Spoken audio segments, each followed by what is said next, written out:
I bet you ever heard of a killer. I drop bombs like Hiroshima.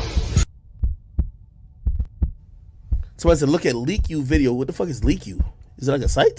What's Leak You? Leak You. Is it a YouTube channel? Oh shit. Oh, all right, bet. Here we go.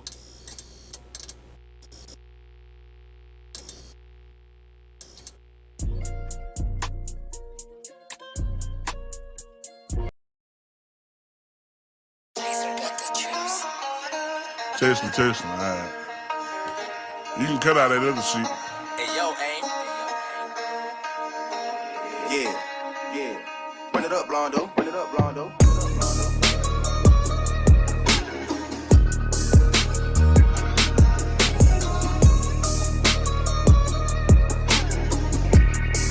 Hey, bitch, I'm from Texas, where we still riding swangers and put diamonds in our necklace. Pour drink inside my lemonade till it look like a Pepsi.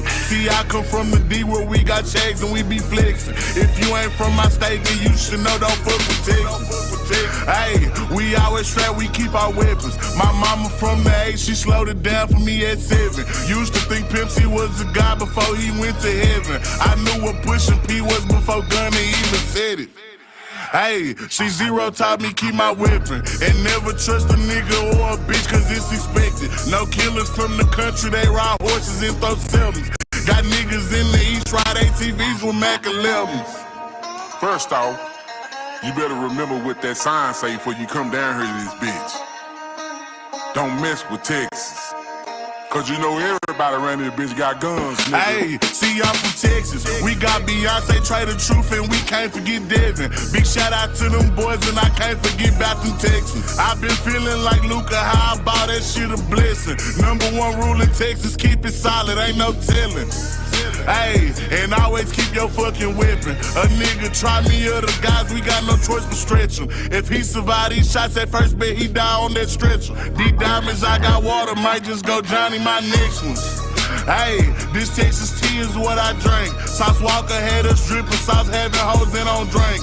Young Nasa had us jigging, dipping, ain't know how to think. Now I got all these niggas stepping, swiping, catching plays. Hey.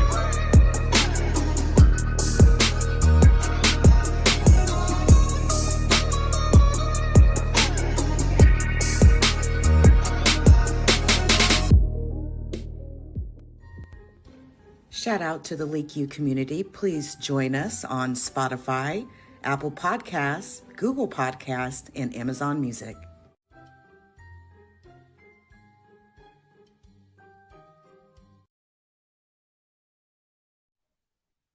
Please hit the like.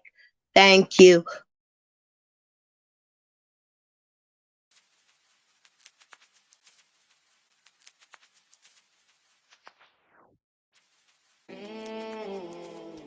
Good morning, good afternoon, good evening, everyone. Hope you're having a fine Friday. It is a holiday weekend for many. It is a holiday weekend for many of you, and as we go into this holiday weekend, more UFO news to talk about today. There's been a pretty important day that has happened today. You all remember David Grusch, right? You remember David Grusch, I think David Grusch had been working for the United States, government for like 12, 13, 14 years, something of that nature. And he did a very detailed interview on News Nation, okay, with a man named Ross Colehart. And he's also did a couple other, I want to say, he's did a couple other interviews, right? He's did some interviews on some podcasts. Most recently, he was on the Joe Rogan show. And he has been well respected in his field for a long time. So when he came out with the news that the United States government was in possession of at least 12 craft of non-human origin, and in some cases, these craft had biological biologics, meaning a being inside of them, whether it was a crash, whether the craft was shot down, etc., etc. It reverberated. It really reverberated. And there's been a lot of hearings that have happened. And listen, the hearing that he did that that was in the public, that was on Capitol Hill, I've seen some people run that 2.5, almost 3 hour hearing back to back, 24 hours a day since that hearing happened, and it's still ongoing right now on various different platforms. No kidding. So again, David Grusch, because of the so-called sensitive nature, and this is our government basically, trying to tell us what they think we deserve to hear or be in the know about. Again, there was a lot of concern about some of these beings, some of their agendas, and there's been an even uptick on just paranormal activity, specifically UFO activity. I mean, my goodness, what's been going on down in Peru and Brazil? It seems like almost on like a daily basis, there's, stuff going on coming out of those places. And people really, listen, it's just so not right to me to withhold vital information that could be helpful to any human being on this planet. If there's any sort of threat that is happening, we have a right to know. We have a right to know and a right to make the decision on whatever we feel or what we deem is important and what we need to do to protect ourselves if there is a threat. If there is the harvesting of souls that occurs, these various alien abduction practices, the hybridization program, where they're trying to extend the life of their species by hybridizing and creating beings using the DNA of humans. Okay. Very strange stuff, right? But with all of that said, today was the day that the classified hearing took place on the Hill. And of course, lawmakers, I just look at them and shake my head because I just think to myself, y'all are just so corrupt. We're gonna watch a little clip together. It's clear that lawmakers learned a lot more today during this hearing, which was behind closed doors. It was a classified UFO briefing where David Grusch was able to talk in much more expansive detail. And from what I'm hearing, these lawmakers have more confidence in David Grusch's claims, and there's already talk of another public hearing.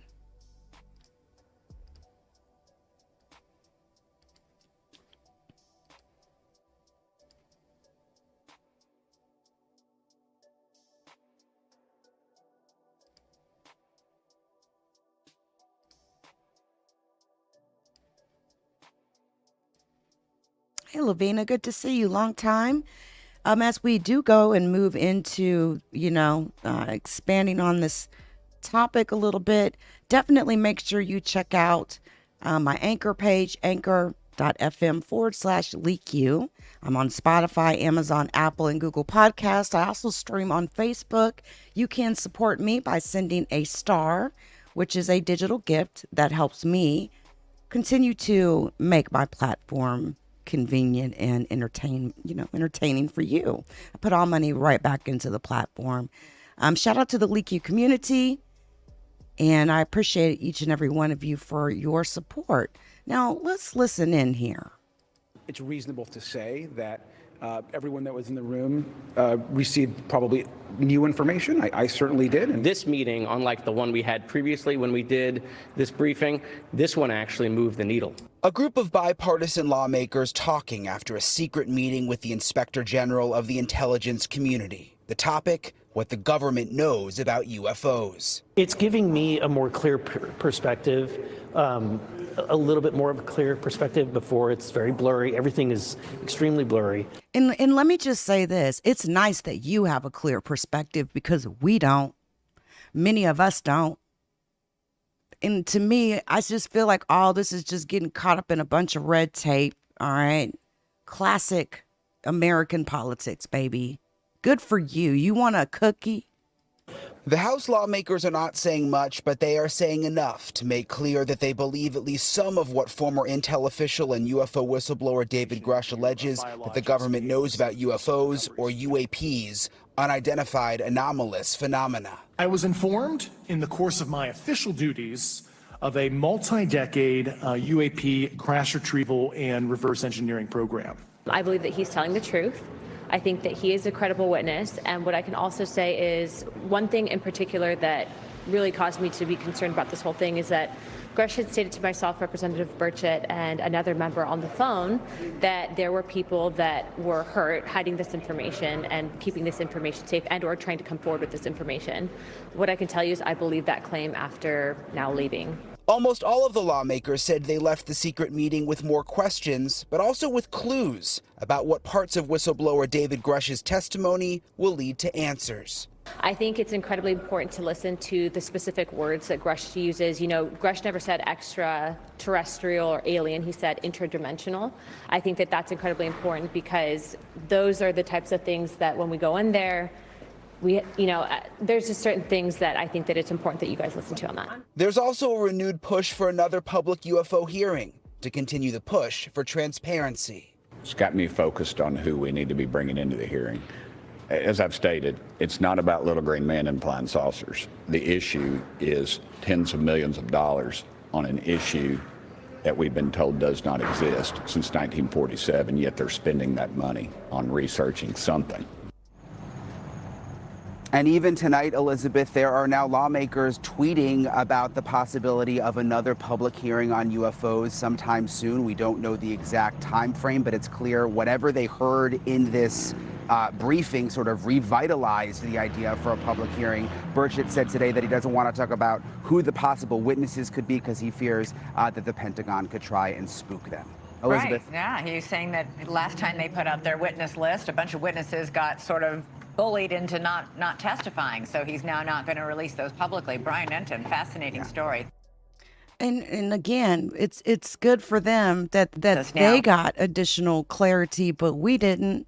Now, there's also and Ross Cohart.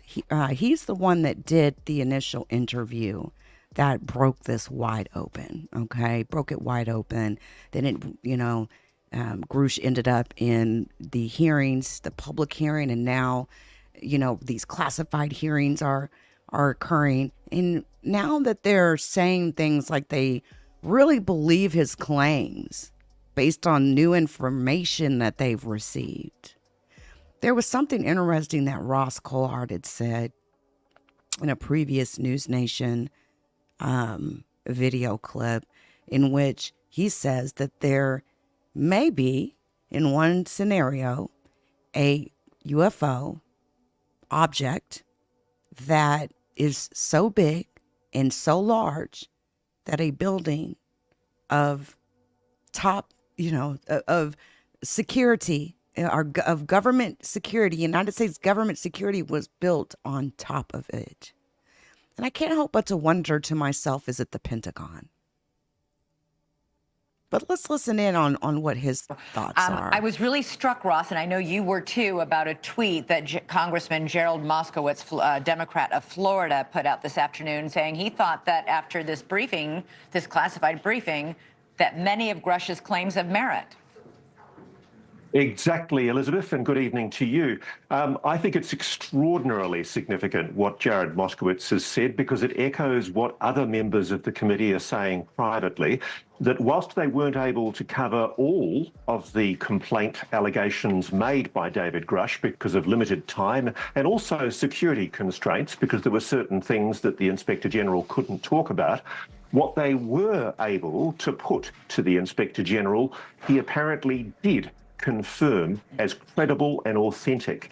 And this is very, very significant. We're talking here about grave allegations of illegality and criminality by a former very senior, very well-informed intelligence official who worked at the highest levels of military intelligence in the US.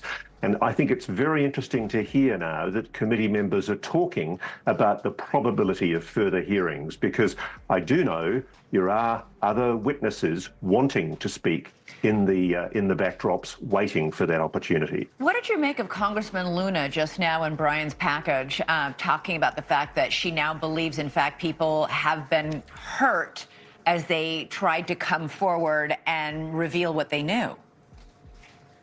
Look, Elizabeth, I know for a fact that those allegations are true. I mean, I've had the most disturbing allegations put to me of people being hurt, threatened, and God forbid, even killed to protect this secret. And I suspect I know what Representative Luna is talking about, and I can only hope that there is an opportunity where a proper congressional committee can do its job and get this evidence put in a public hearing so that those responsible for these very serious crimes, we're talking here about crimes, are brought to justice and made to account for what they've been doing illegally, improperly, and without the oversight of the US Congress. Do you think, I mean, they were meeting today in this SCIF, which is a secure room where you can discuss classified information with the inspector generals of the intelligence community. So they weren't meeting with the Pentagon or whoever might be running this alleged secret program. So what exactly were these lawmakers able to learn? What information does the ICIG, the Inspector General of the Intelligence Community, have? Okay, the most important thing, Elizabeth, was although they couldn't go into specifics, you know, they couldn't be told where these alleged craft are, whether biologics are of a particular species or whatever, what they were able to be told was a broad confirmation of the credibility, of the authenticity of Mr. Grusch's claims. That is crucial because, as you know, there's been an enormous attempt to try and blacken Mr. Grusch's claims by casting doubt about them. The Pentagon keeps on putting out this very disingenuous assertion that Arrow has no credible evidence of extraterrestrial visitations to this planet.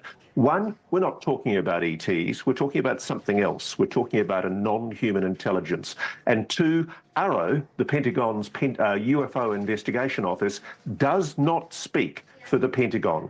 It's time for very senior members of the military and indeed of the intelligence community to be brought forward under oath and properly questioned, because the Pentagon is allowed to get away too often with sophistry, evasive words which do not respond to specific allegations. Yeah. And for those people who, listen, you don't have to buy in completely to this, but it is the Pentagon, in history, we had a whole secret program to build the atomic bomb during World War II. Exactly. Very few people knew that was happening and going on. It was kept to a very small handful of people. In the name of national security, a lot can go on with very few people knowing it.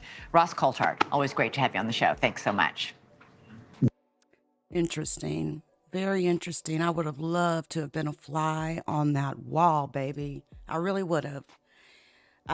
But it still does not, at the end of the day, give me any satisfaction or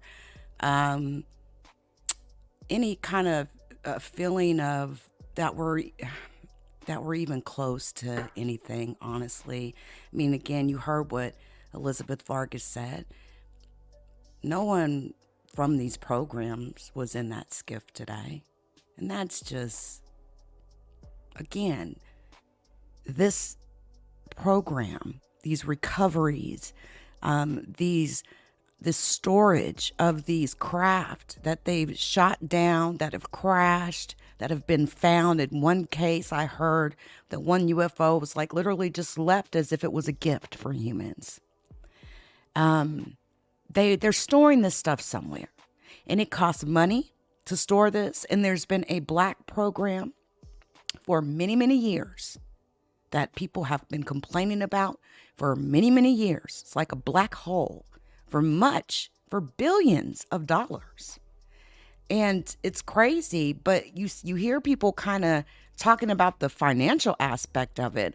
Well, what about the people that have literally been killed, possibly murdered because of this classified secret? You know, Phil Schneider. I can't help but to say that top of my mind is Phil Schneider, and that's because I was literally watching a documentary the other day that involved him, and he was actually one of the men at Dolce that had a whole firefight with some alien beings that shot his fingers off with some sort of energy directed weapon of some kind. And he said that he shot and killed a few of those beings and that they do die. But gray beings, they had a firefight. We're talking about over 50 people or 50 beings killed. There was bodies, okay? Several people killed during this firefight, and none of it has ever been confirmed. Because anything regarding UFOs, UAPs, alien beings, whether interdimensional, interplanetary, from deep off in the core of the earth, all of that information is highly classified, and they don't allow any of that information to get out to anybody. None of it. And it's so unfortunate. It is so unfortunate. And again, I think it is criminal. It is so criminal to do that to the United States, the people of the United States who are ultimately paying for this program at the end of the day. But the fact that there's danger there, that the United States government refuses to make us aware of, is some nonsense to me, okay? It's such a crime. And it becomes even more of a crime, especially when you see all of the people that are talking, right? All that sort of a thing, and you still continue to hold the information as if you're the only ones that have the right. You don't have the right. Now, shout out to Alien Talks. All right. I still listen to that podcast. I go back and I listen to some of the clips. I've listened to several times. One of my favorite channels, okay? Favorite channels. I'm not even going to lie. Love it. This channel is actually, hold on one second. I'm trying to bring something up here. Hold on. Where's it at?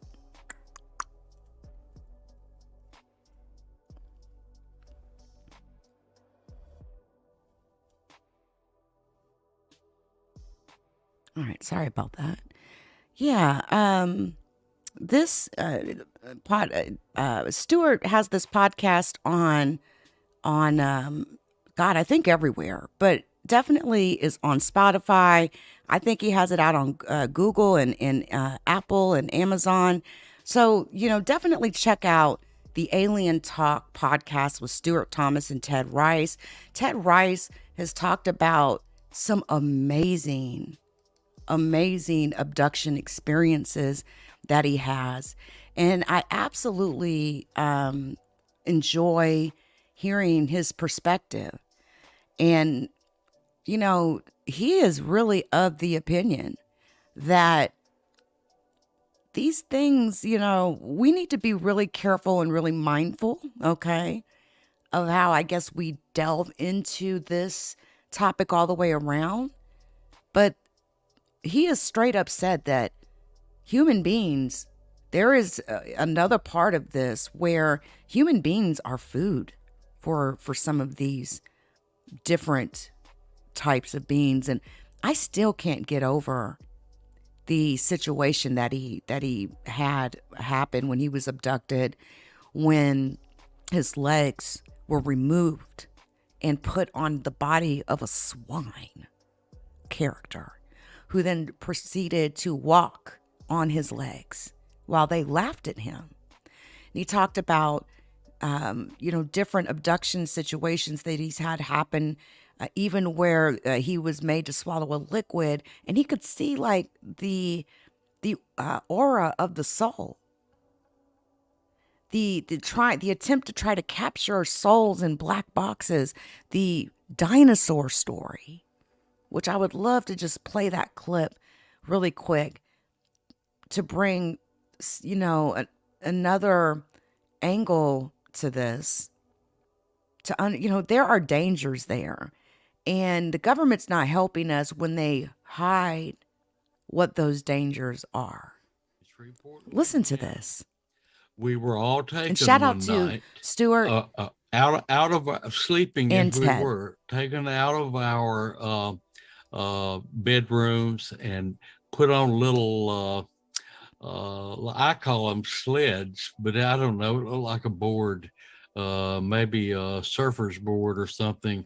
You stood on it, and there was an operator, a gray, at the end of it, who kind of was like operating this board and making it go and carry us out to the UFO that was waiting in a meadow behind the trailer park, which was concealed by a lot of forest and trees. From the mobile homes, you would never know that meadow was back there, but it was, and that's where the UFO set down. And it was probably maybe from my mobile home. It may have been maybe I'm gonna say at the most 500 yards.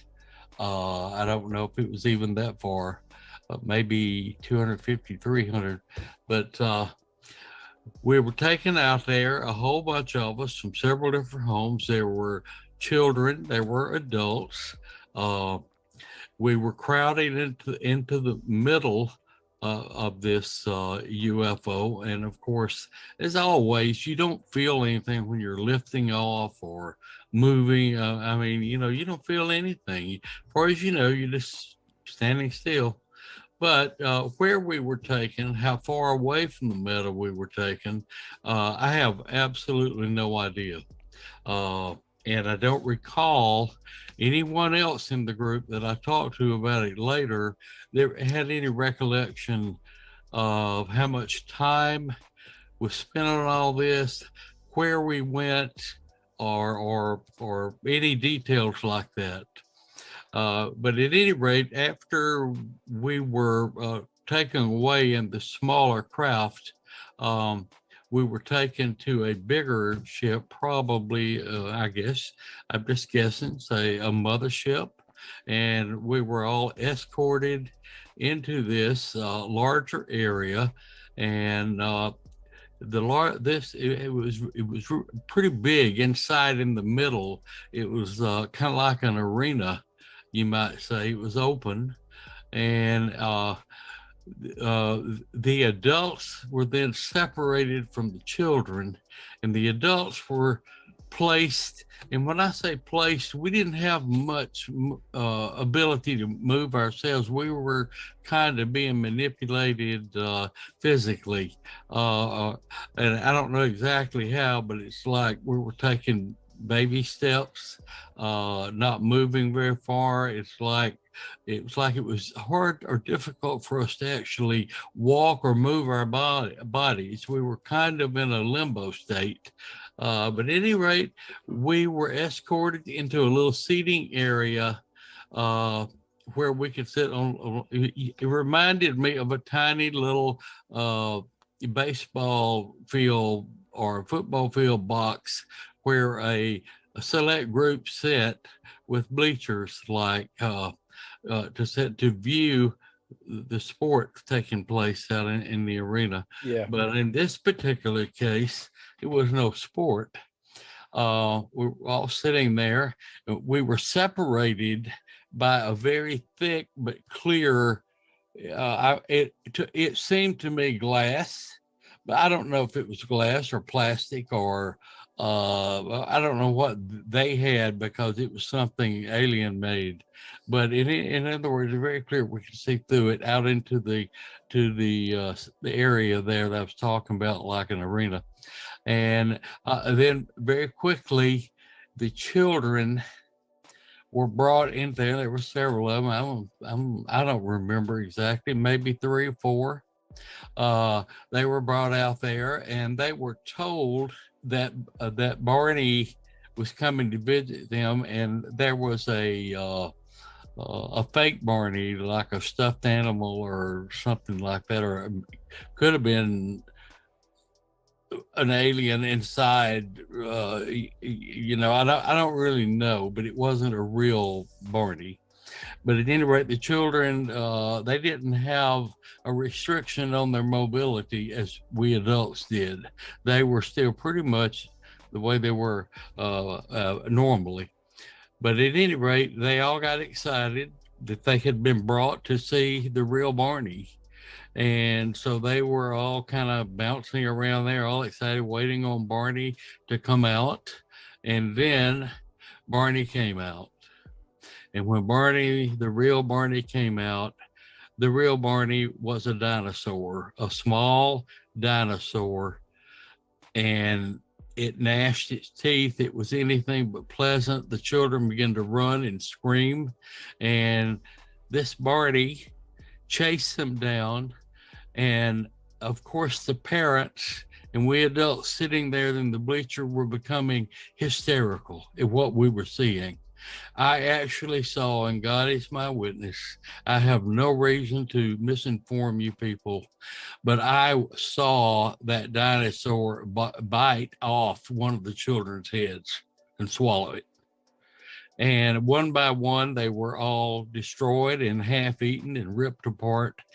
The adults sitting there were beyond hysterical. And then after that show, we adults were taken into a room like reminded me a little bit of like a dental office, the type of chair we were sitting in, and there was maybe I don't know. I'm gonna say 2, 3 different cubicles. It had more than one chair in it. And so we were not all in one big room with all these chairs. It was different chairs, different little rooms with these chairs in them. But in the one I was in, I think there was 3 adults of us in there, and they put some type of contraption.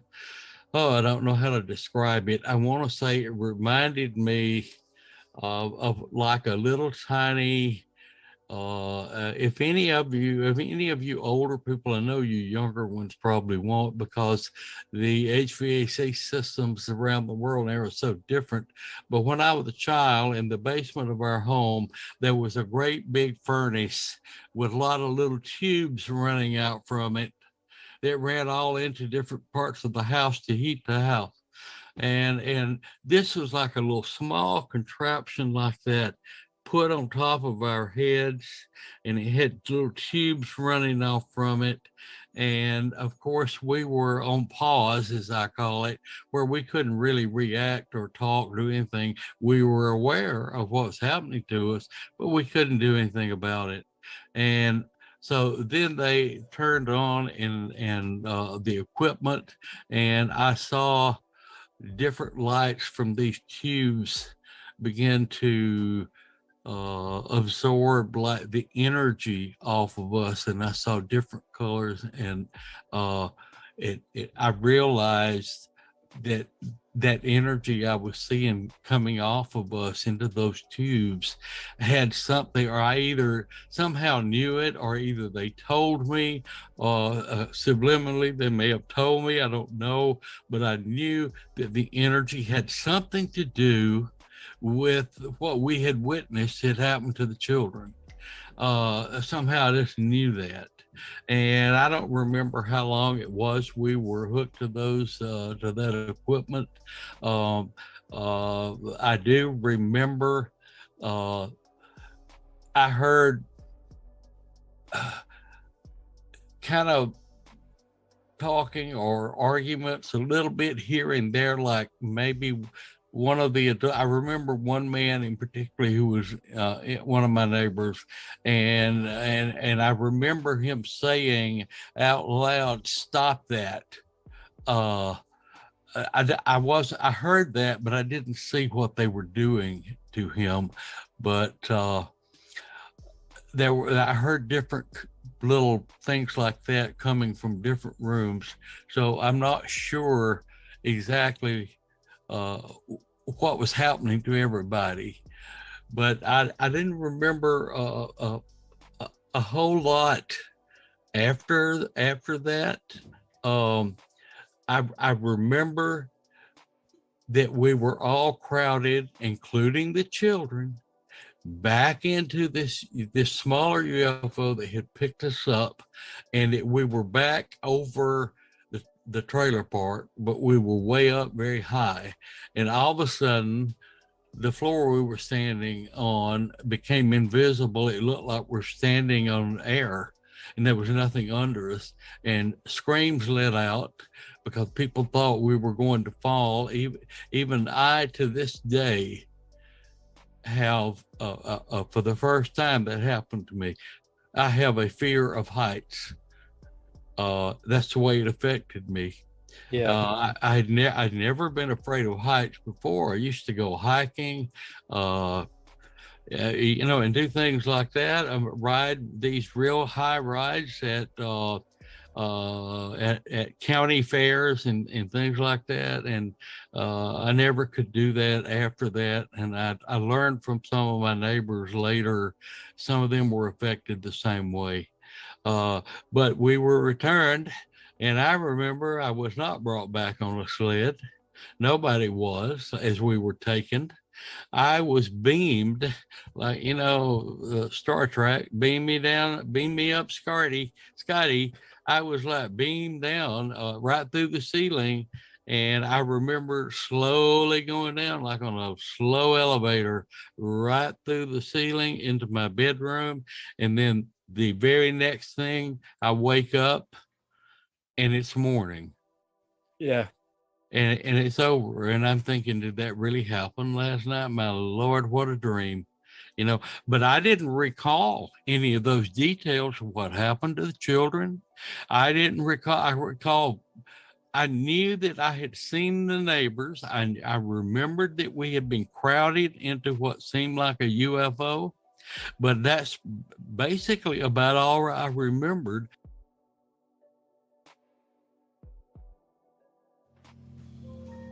Hey, everyone.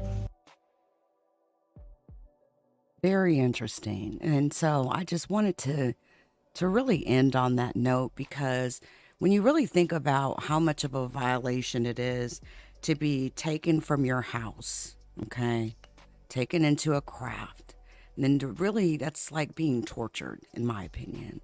And the talk is in UFO circles is that the agendas of some of these beings, primarily the reptilian beings related to, they literally get high off of our fear. And young children, that there's a lot of children that have been kidnapped over the United States that have just absolutely just disappeared, completely disappeared. Where people, it's not even just children, people, but there's been a lot of children that have been abducted, never to be found again. And imagine if there's a threat out there of beings eating humans as a source of food. Why would we not be told this? It's not right. So I end on that note.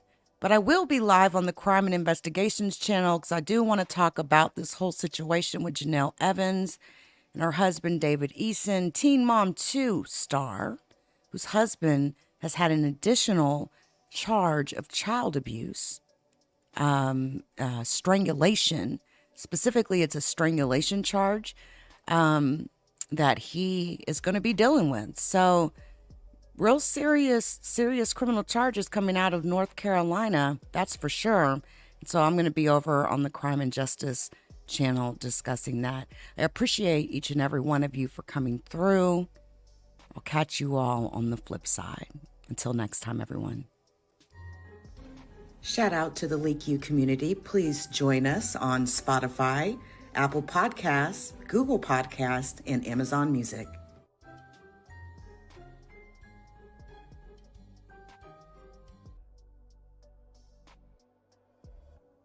Please hit the like. Thank you.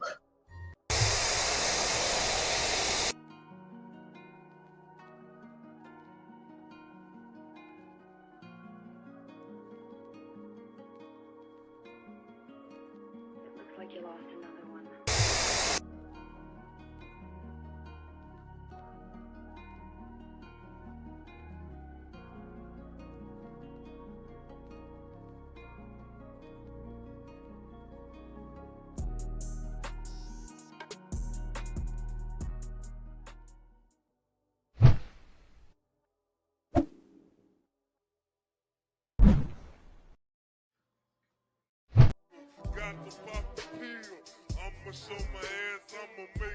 The judgment sentence that you are an asshole. The trial is over. Thank you, everybody. Let's play a game. You have 10 seconds to take all your stuff and get out of my life. 10, 9, 8. God bless you, motherfucker. You're really smart, like really, really, really smart like I am.